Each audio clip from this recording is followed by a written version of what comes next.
Hi, I'm Kate Peck and welcome to the 2022 Yamaha Australian Off-Road Championship presented by MXStore. AORC is as wild, technical and tough as it gets, and that is why we have produced some of the world's greatest off-road racers, winning things like the International 6-Day Enduro, taking out the title of World Endurance Champion, and of course, winning Dakar.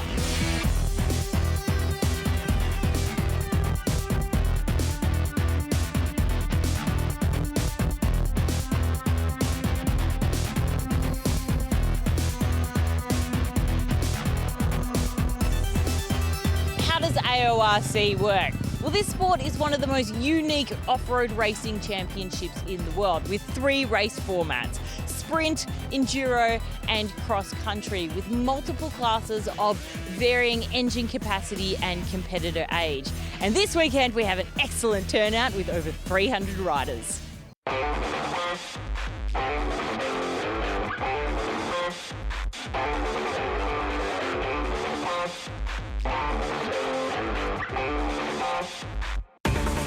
Hi, I'm Blake Hollis, I ride for Shop Yamaha on board a WR250F in the E1 category. I'm Jeremy Carpentier. I ride for the Yamaha JGR Ballard Offroad team on the WR250 in the E1 class. Hey, I'm Corey McMahon, riding for Gas Factory Enduro team on a XC250 in the E1 class. I'm Kyron Bacon, I ride for the Shop Yamaha off-road team and I ride the WR250F and I'm in the E1 class. So the setup this year is really exciting. I'm moving across to the factory side of the team and working alongside Mick Carusi as my mechanic, so one of the best in the business. Competition's pretty strong in the E1 category this year, feeling confident than ever, and we'll see how it goes. It's a long season. Between Corey, Karen, Blake, myself and a few others, it's going to be tight racing, so it's going to be interesting to watch. Got a fair bit of competition this year, like a fair few people around my age, so it'll be good to battle around with everyone, and I think it'll be some tight racing.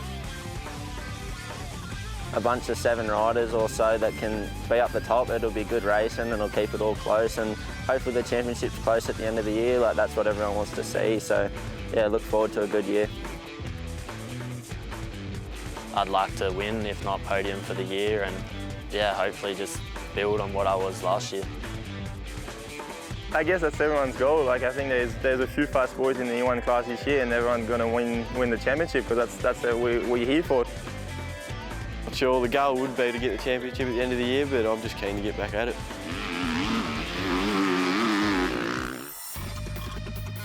What's up guys, I'm Todd Waters. We're here racing for Max's Husqvarna Australia racing team, and I'll be competing on the FE450 in the E2 class.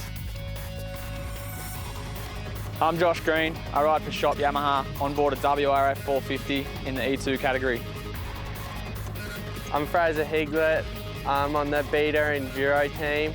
I'm racing the Beta RR430 racing in the E2 class. Hey, I'm Michael Driscoll. I ride for the Shop Yamaha off-road team. I'm racing the WR450 in the E2 category.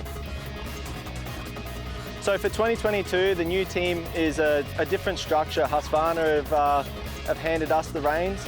So it means a lot more personalising things for myself, because I'm running the program. Racing E2 again this year, it's a really competitive class. It's always usually the main class, and on board the same bike as last year. We've been working a little bit with some testing, and I'm really comfortable. The bike's really good, and all the new products amazing. Back with the Shop Yamaha off-road team for the 5th year. Yeah, got a really good crew together again, got some new teammates, and yeah, pretty happy with all the riders on the team, and I think we're all going to get along and make some good racing out of it. So for 2022, the E2 class I feel is super competitive. You know, the Yamaha boys are going to be really fast. In a nutshell, most manufacturers make a 450, so I feel like this is the premier class to try and get, and that's what we want to win. Super stoked to go racing. I'm excited to be back, and hopefully it's a good year for me. Yeah, I really want to win, beat all these guys. I want to win.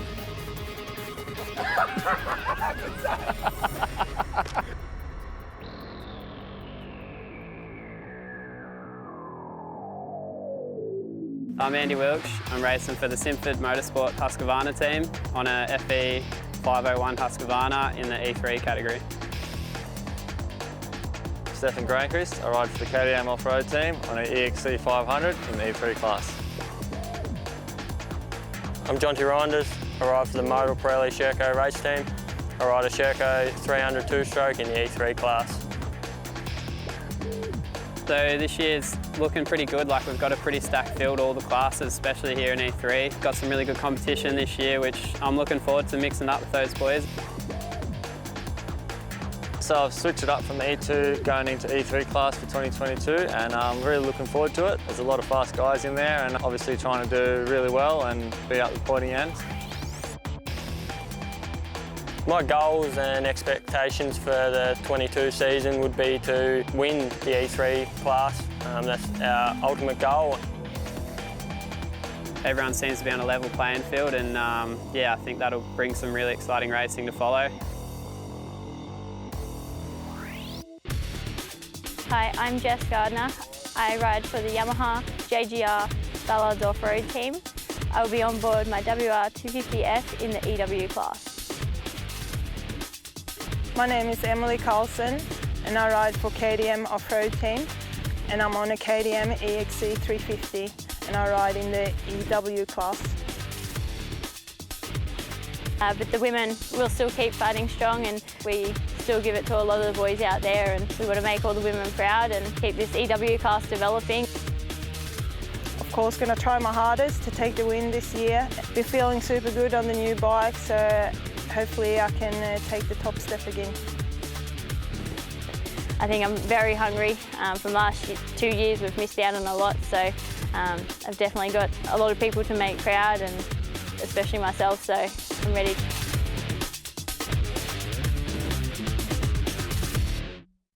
This year we kick things off in the mountainous adventure playground that is Cherrabah, Queensland. Cherrabah sits 2.5 hours southwest of Brisbane, overlooking the picturesque Elbow Valley and the Great Dividing Range. This weekend, here days 1 and 2 will include some creek crossings, natural Aussie bush, I guess. The tracks haven't been prepped in any way, so they're rough, challenging, lots of water crossings, lots of water on the track. The mud's going to be a challenge for everyone, the sinkholes. All in all, going to be a tough event, but a great way to get back into racing. It's going to be busy. We hit the ground flat out with the sprint formats for both rounds 1 and 2. Yeah, so a sprint format is basically a series of tests that we run for the day that can run anywhere between 8 and 12 minutes.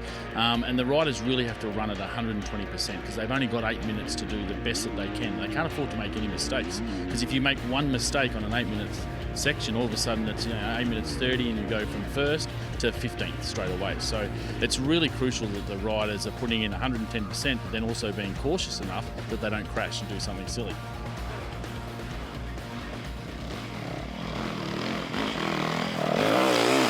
All right, Josh, give me your initial impressions after that sight lap. Yeah, it's pretty gnarly. The layout's really cool and they've done a really good job, but like just random sinkholes. Like some of the sections you come around and there was just people stuck already, like sighting lap. And then like the first bit's a little boggy. Once you get up on the hill, you're like starting to flow and you're like, yeah, this is really good. And you'll come in the corner and someone's bogged. And it's literally like a metre or two of bog and then it's dry again. So it's going to be really hard to get a flow. And then just to be on them, like you've got to be watching, just be like, oh, muddy, hang on, move. Like can't be on the main line. So, and I think they're going to get worse and more will come out through the day. So big ruts, big holes. Big mud holes. And they don't look too bad and you're right into them and you just stop. And then it's just like water up over your back wheel and then you're spraying all over your head and down your back and yeah, everything's going to get wet. I mean, we're in Queensland and we've got roll-off set up, so that's saying something. But yeah, it's just sinkholey and just too much water in the ground. Yeah, I done the sight lap. I went pretty late, which is lucky so I could see all of this stuff in front of us here. So yeah, it's going to be difficult to sort of get through. Like if you get stuck, you're throwing the test away. So it's one of them things. You be a bit smarter, not as quick, but we'll see how we go. It's definitely going to be a mental game throughout today. How are you feeling? We are about to take off for round one. Yeah, really good. Should be interesting. Pretty wet out there, but no, we'll try and get around the best we can. Mate, you're back in a big way on a beater. Are you pretty pumped to get round one started? Yeah, no, real pumped to get out there. Bit nervous, but I mean, I think everyone's going to be pretty nervous. First weekend, we'll get out there, see where we are, and make changes when we need to after. That's Fraser Higlet. We're all excited to have you back on the grid, my friend. Bye. Cheers. I got 2 of the 3 fastest women here racing at the AORC. Jess Gardner and, of course, Benny Nielsen. Benny, so we didn't have you last year, but it's great to see you on the bike. Are you taking part this year in the series completely, or are we just seeing you at a few rounds? To begin with, I'll definitely be doing the first 6 rounds along with the Queenslands, and then we'll just see how we go from there. I'm trying to pack as much racing as we can in this year, so yeah, see what happens. And what do you think about the track out there? It's getting pretty cut up by the sounds of it, by all the seniors that are going through before you. Yeah, there's going to be a lot of riders through before us. We're starting towards the end today for the first lap, so yeah, the track's going to be totally different to what we did out in practice, so I think there'll be some pretty deep mud out there today, but see how it goes. And can your bike handle it? What are we riding? So I've got a KTM 300, so it's my first year on a 300, so yeah, I reckon it can handle it. So we've moved up in capacity. Yeah, we've come off a 250 last year, so yeah, onto the 300, so it's got plenty of power for me, so. Excellent stuff. Well, we can't wait to see you at the finish line. Good luck. Beautiful, thank you so much.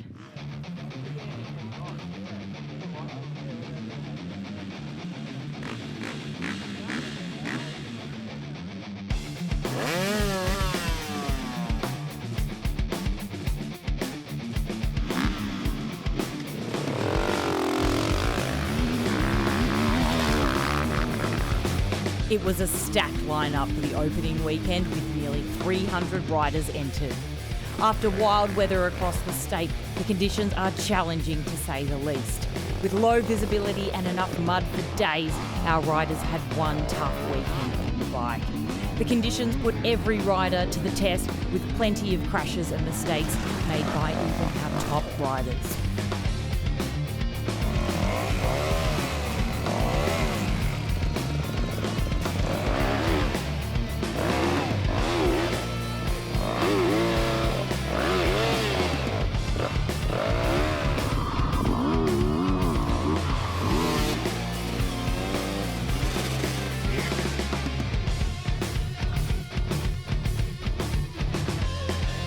Our seniors tackled 2 tests each day, the Ballards MXStore and Beta, for another day of grueling sprints.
Today's E1 podium was quickly established by Shop Yamaha's Kyron Bacon, Gas's Corey McMahon and Yamaha JGR Ballard's off-road team Jeremy Puppeteer in first, second and third place respectively.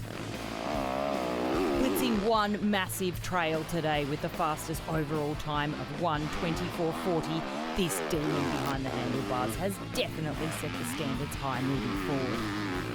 Oh yeah, definitely. Wasn't expecting that one for sure.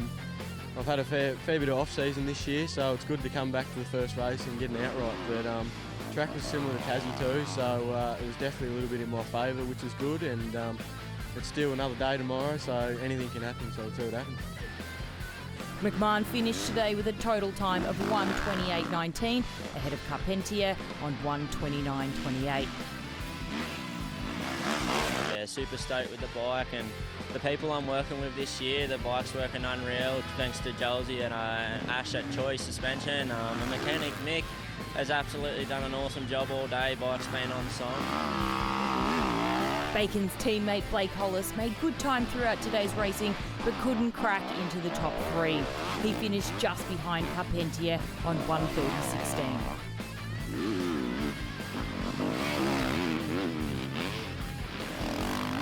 There was plenty of action in E2 today, as Beta Racing's Fraser Higlett, Husqvarna's Todd Waters and Shop Yamaha's Michael Driscoll fought to secure their spots on the podium.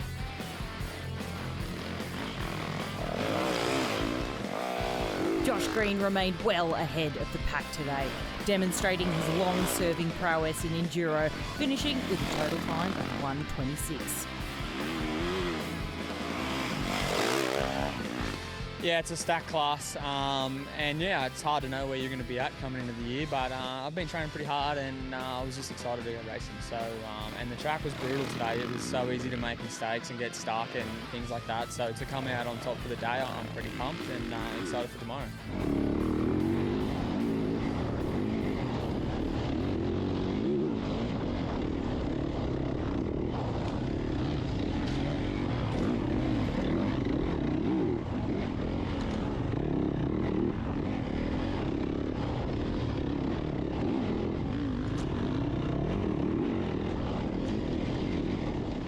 After hours in the saddle, the remaining two podium spots were clinched by Driscoll and Waters, with respective times of 1:28.20 and 1:28.22.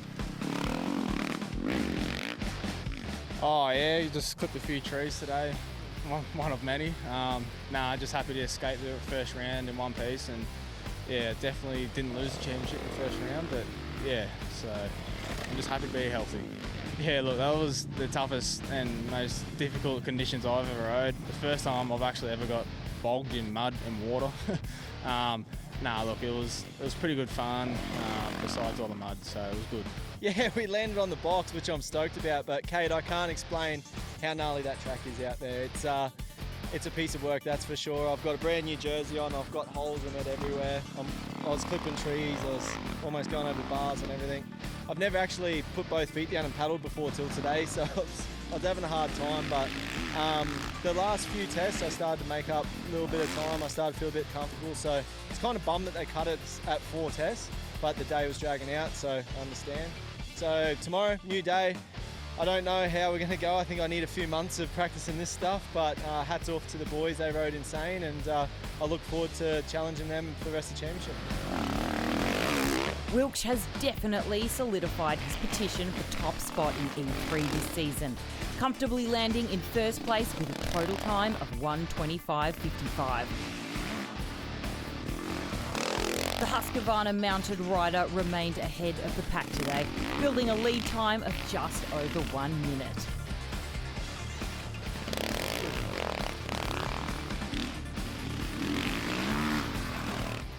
Yeah, stoked to be able to bring it home in the end there.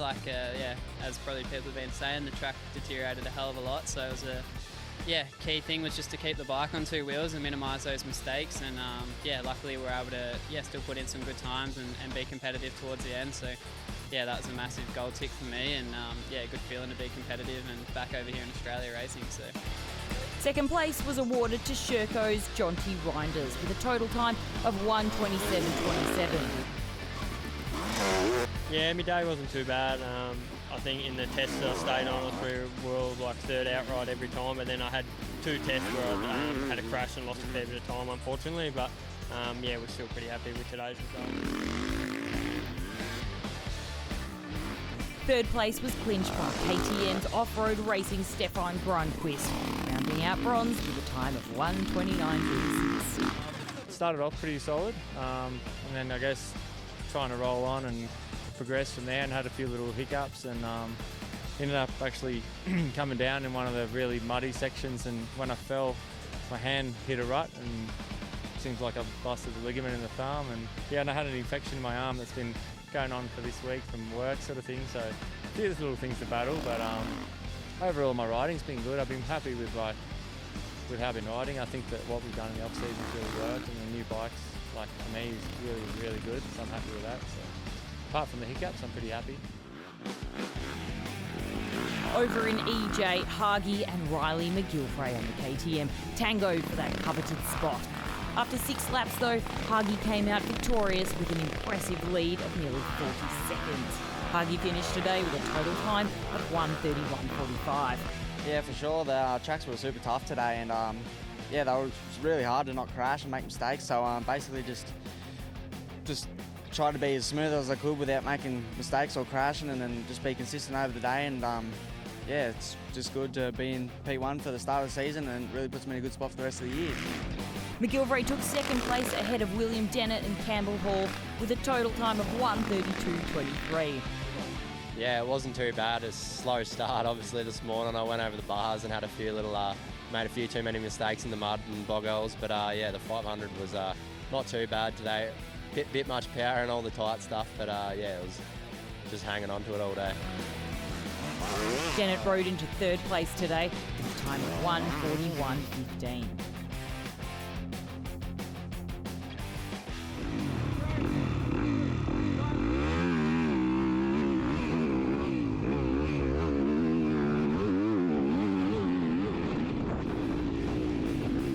True to form and clearly not missing a beat after nearly 12 months off from AORC, Gardner well and truly won first place in EW today.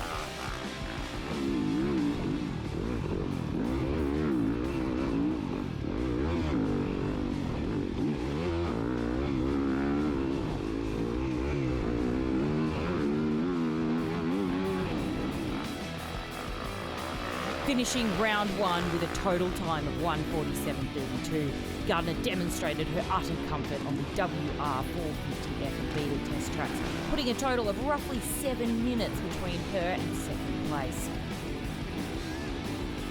It was very tough out there today. Happy to keep it all together. I guess it's one of the preferred terrains for me. Other than the bog holes, I did get stuck out there and had to do a little bit of negotiating out on the track with the other riders because there was a few of us stuck at once, but you know, the boys were all really good. I battled quite a few of them today. We were on the Pro Expert track, which is a first for us girls. So it was good to see the level with the Pro Expert guys. It was really fun and I enjoyed it. On the KTM, Ebony Nielsen rode comfortably into second place with a total time of 1:54.28. Yeah, it was pretty awesome out there today. Great bike, loved every bit of it. The mud while I was out there I wasn't enjoying, but now that the day's over, like, I'm super stoked. It's going to be an event to remember. Third place was clinched by KTM Offroad Racing's Emily Carlson, finishing today with a time of 2 hours and 52 seconds.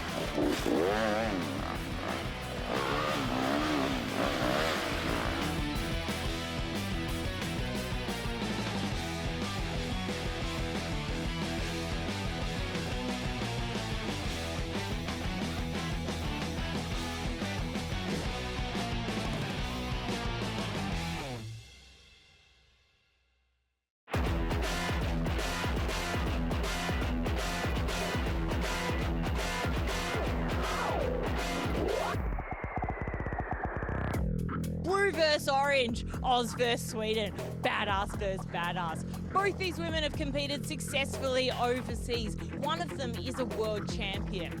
Jessica Gardner and Emily Carlson are the fastest women off-road right now. So, who is going to make it to the top step come the end of the AORC season?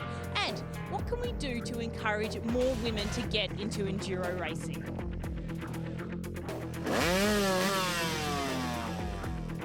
Being a world champion and having so many international 6-day titles, I guess you're recognised and everyone's watching you, everyone's running to see, okay, what was Jess's time? And obviously in the girls' competition, they're going to be wanting to know where my time was straight away. So I guess there's that little bit of extra pressure, we're going to call it. My biggest highlights is probably when I got on the podium in the World Championship rounds, and then European Championship where I've been on the podium and also winning some rounds. And then, of course, the AORC and the 4-day win. And in this last 2 years, it's really shown us how much we love the adrenaline rush of this sport and what it actually gives to us. I don't think KTM has had a girl in the enduro on the team before, so that's really exciting to actually be the first one, and it's super good for women in the motorcycling sport.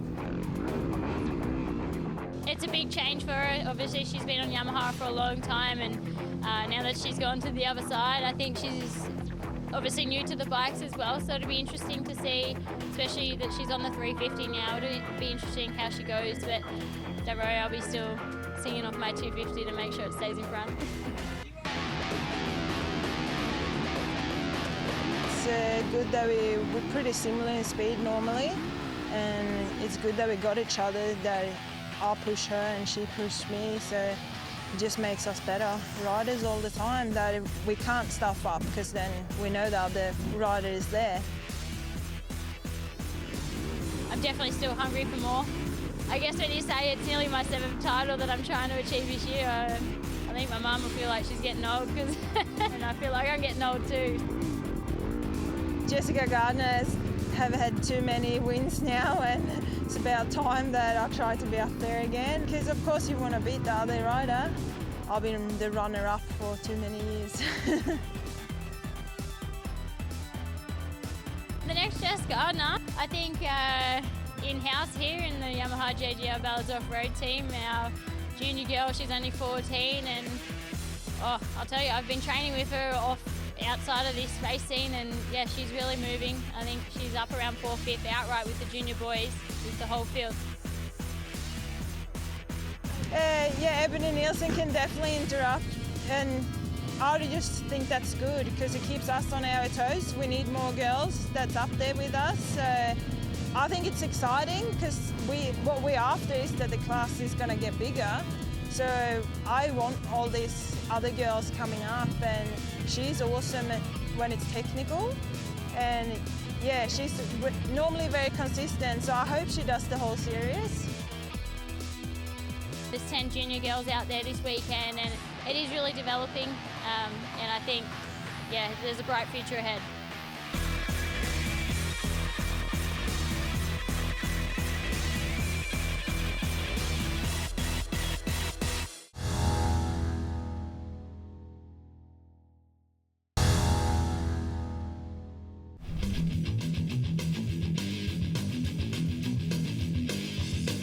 The highly competitive 450cc E2 class is where the most experienced and successful riders will be spending their AORC campaign.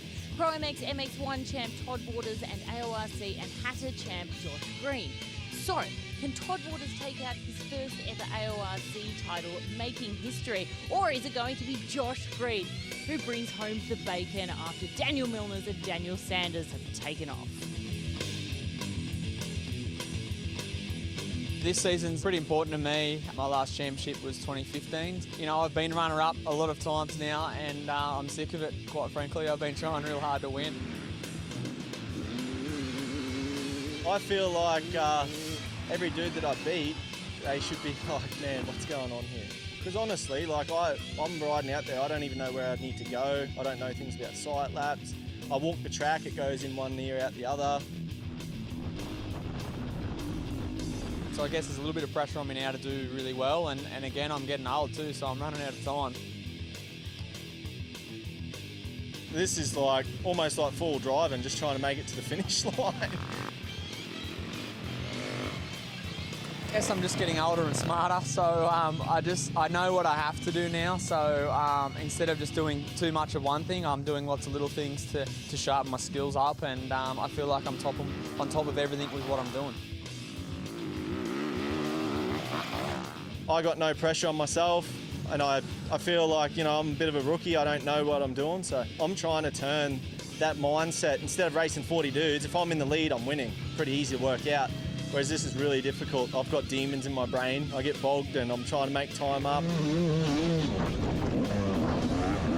I'm mean, to find that edge is really difficult. If we're racing for seconds at the end of the day, it's so much pressure on yourself, and you don't know where they are on the track because they are on the track at a different time to you. So honestly, I don't know. You just got to try and hit your marks every corner, every lap, every section. Just get everything right. So my main competition is definitely Greenie. He's a veteran of the class. He knows his way around off-road. This is his bread and butter. So I'm definitely going to try and take that from him. If Todd says he can take the championship out, I think I'm just going to have to beat him. I mean, we're not here to get second, either of us, and I know Toddy's a really great racer, and you know I really like the guy as well, so it's going to be good to bang bars with him all year. You know, Golden Beach, we got a win over him, and at Toowoomba the year before we did as well. So if the track suits me, definitely. I just got to try and learn quickly at what he's good at. He's definitely strengths are really technical, difficult tracks, so I need to sharpen up on that skill set.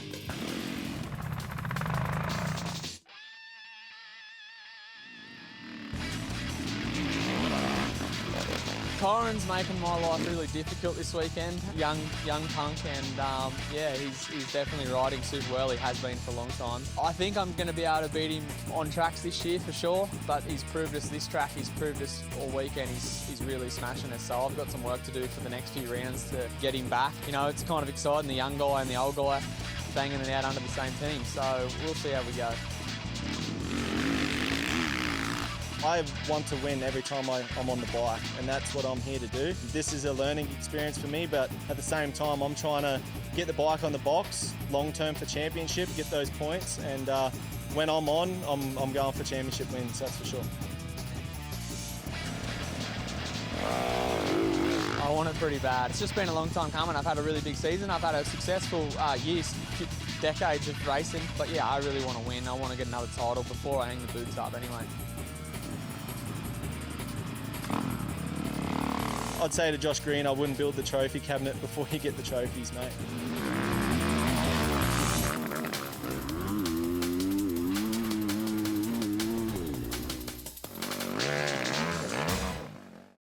Round one delivered us everything in terms of terrain, including nail-biting racing. The top riders were all within about 2 minutes of each other, and it was great to see some fresh faces on the podium like Corey McMahon in E1, and of course, who's back from overseas, Andy Wilt in E3. And then there's young gun Kyron Bacon from Tassie, who topped the leaderboard. He's only 19 years old, but there's no rest for the wicked as we crack into round two.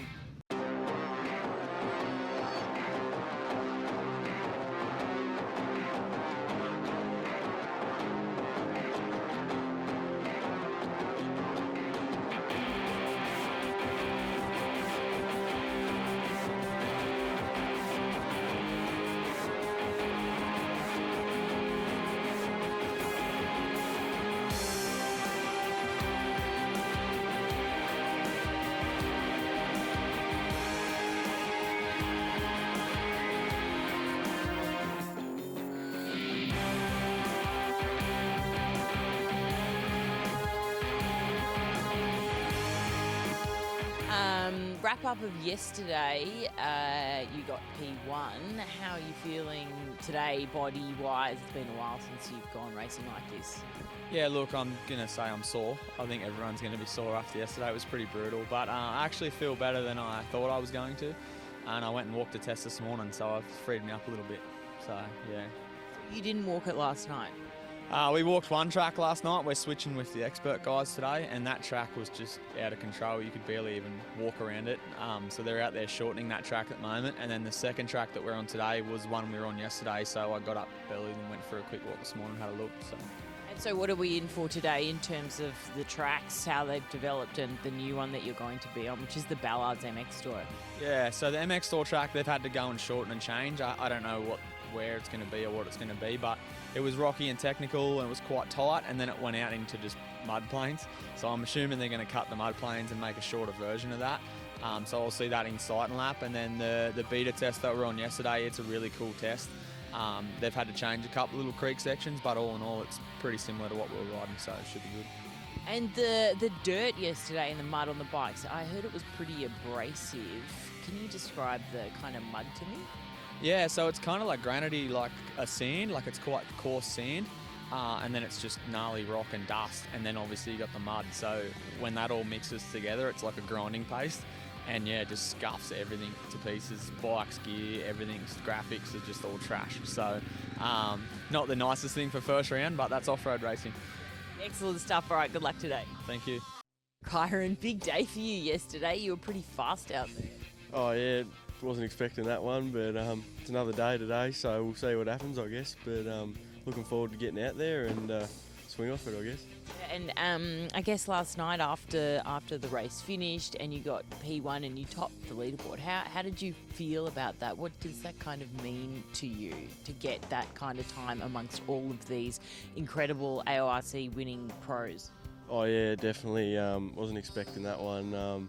There's some big, like, fast people out here, and Greenie and all that. Like, they're the best of the best. Like, it's pretty big achievement. So I'll put that one in the books. But no, I've still got a long way to go yet. But still got a full year of racing, and you know, anything can happen yet. So we'll see what happens. But. And how's the body feeling today? How are you feeling going into today? I mean, probably pretty confident, but it's been a while since we've been racing like this. Yeah, definitely. Body's a little bit sore today. Last test of the day, hurt the knee a little bit, just kind of dabbed it a bit too much, but put a bit of defeat on it and got a bit of stuff into me, and I'm ready to go again, so I'm looking forward to it. Excellent stuff. All right, good luck. We'll see you at the finish line. Cheers, thank you. Todd, how you feeling today? I know yesterday was pretty rough. Yeah, we're good, thanks, Kate. Judging on walking the track yesterday afternoon, last night, it's going to be an interesting day here. It's going to be another survival test, I'd say, and it's bog hole central. So it's, yeah, I don't know. It's interesting. I guess you just got to send it through the mud. Yeah. And how's the body feeling? And are you learning a lot already from yesterday, from round one? Yeah, I guess so. Like the top dudes, they're just sending it through the mud. And the crazy thing is, a lot of times yesterday I'd be going through a rut and then you just hit a hidden log in there. So there's a lot of factors that, the most important thing that I found yesterday is to keep it upright for one. So try not to crash. But the real thing today is going to be trying not to get bogged. You know, it's one thing to send it through the middle of the mud, but if you get bogged, you could DNF. So could be very costly. So it's going to be a very interesting test, this one. As you can see behind me, the riders are lighting up for their sight lap. Now, this track is new today. They weren't on this track yesterday, but they've had to cut the track in half to only 4 or 5 kilometres because of the bog holes being so bad and so many bikes getting stuck there yesterday.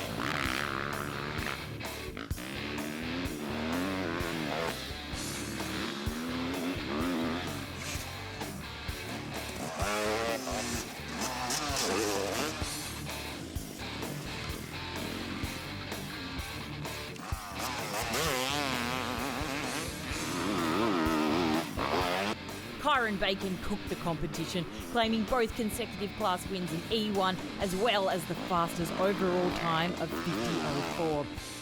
The Yamaha Mountain Demon was seemingly unfazed by Cherrabah's challenging conditions, which started off muddy and churned into a dusty haze by lap 7.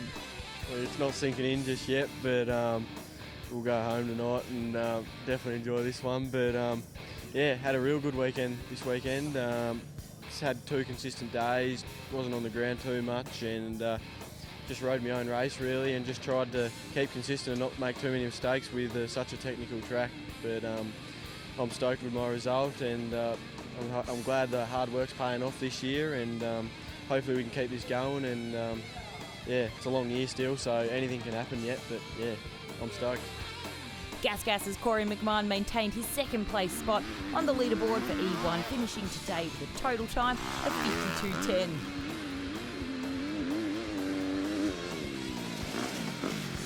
Yeah, I'll definitely take it. I'm pretty happy with how today went. A little bit more consistent across the board. Not really sure on the outrights yet, but hopefully up towards and improve on yesterday's 5th. So yeah, it was a really good day for me and the team. Mick Cruzy, my mechanic, was just unreal all day. We had a couple of bike issues, but he sorted them out between sprints and yeah, kept us on our way.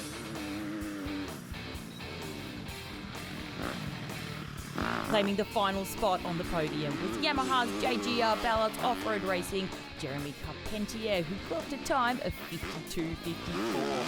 Yeah, it was definitely a challenging weekend. Shout out to the club, but they've done an awesome job today, like maintaining the track together, and it turned out unreal, and close racing with all the boys, so that was really interesting, yeah. Special mention to Shop Yamaha Off-Road Racing's Blake Hollis, who fought tooth and nail, but just couldn't break into the top 3 after 7 laps across 2 tests. E2 class was hotly contested in round 2, with the top 3 only separated by 45 seconds. Josh Green kicked off the 2022 season in style. Aboard his WRF, Green took out gold with a total time of 52.02. Yeah, for sure. E2's always stacked, so the competition's always pretty fierce. And I had a little bit of dramas in my, I think it was second or third test, I derailed a chain, so I was pretty frantic trying to get chain back on, and hopefully it stayed on for the rest of the lap, and thankfully it did, but I lost a fair bit of time. So the rest of the day was like, oh, catch up, how far have I got, like how much do I need to pull? So ended up with the win, so I'm stoked.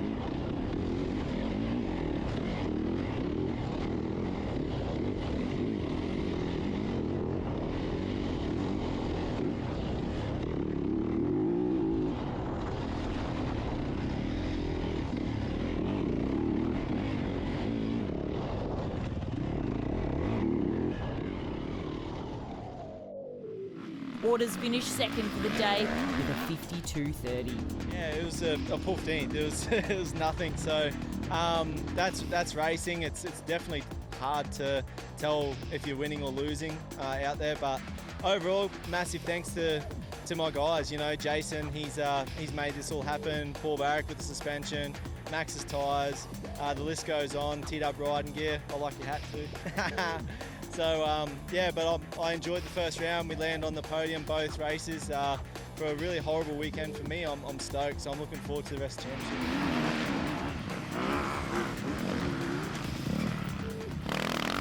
Josh Green's teammate Michael Driscoll dropped back to third place on the E2 leaderboard with a total time of 52.43. Just behind Driscoll was Callum Norton in fourth and Fraser Higlet in fifth. Well, we can comfortably say that Andrew Wilch has returned from Europe with confidence and high speeds as he claims back-to-back class wins. The Husqvarna rider clocked a total time of 51.15, claiming gold ahead of Modal Pirelli Sherco's Jonty Reinders. Yeah, no, I'm pretty blown away. Like it's awesome to put that hard work in over the off season and then see the rewards finally. So, no, it's a cool feeling. Like after having a few setbacks in the years prior, it's really nice to sort of keep working at it and then see something in return. And just really looking forward to building on this and starting off this season really strong. With a total time of 52.36, Grinders settled for second, while KTM's Stefan Gronquist took out third with a time of 53.37.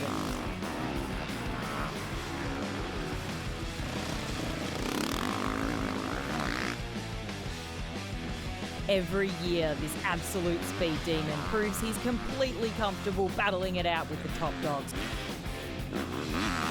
Hagi rode right into the first place today with a total time of 54 minutes, enjoying a well-deserved consecutive EJ class win.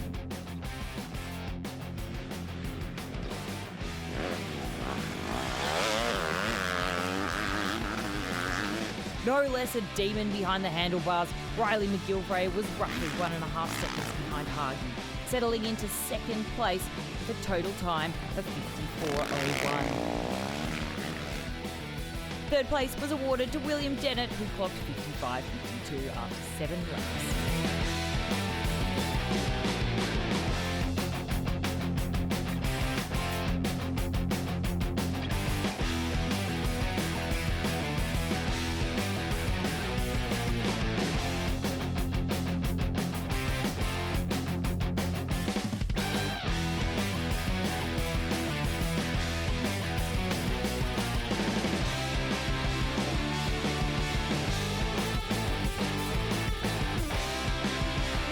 12 months off? You couldn't tell as Jess Gardner asserted dominance in EW all weekend.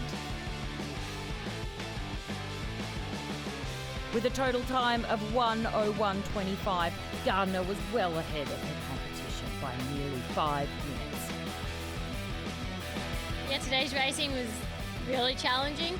Obviously, we were pretty tired from yesterday, so we had to wake up, stretch it out this morning, and really dig deep today. And obviously, look for a lot of lines around the bog holes and stuff like that as well, because it was quite muddy out there. There was 80% of the track was prime time, but yeah, there was that 20% that was quite challenging. So really happy to put it on the top step again for the Yamaha JGR Ballads Off-Road team and everyone who supports us. So yeah, couldn't be more proud and really looking forward to another solid year.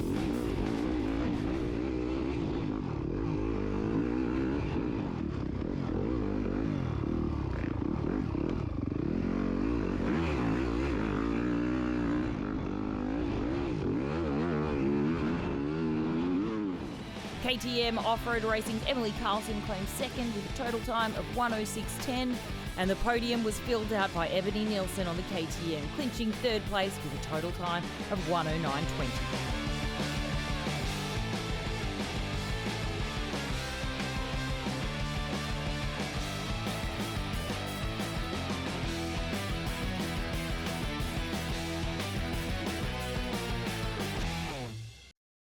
Wow, what an epic weekend. Rounds 1 and 2 did not disappoint. Our world-class athletes are battered and bruised, but it's a solid reminder of just how tough and exciting this style of racing is. And in true AORC spirit, we head into rounds 3 and 4 with new energy and fire in our belly.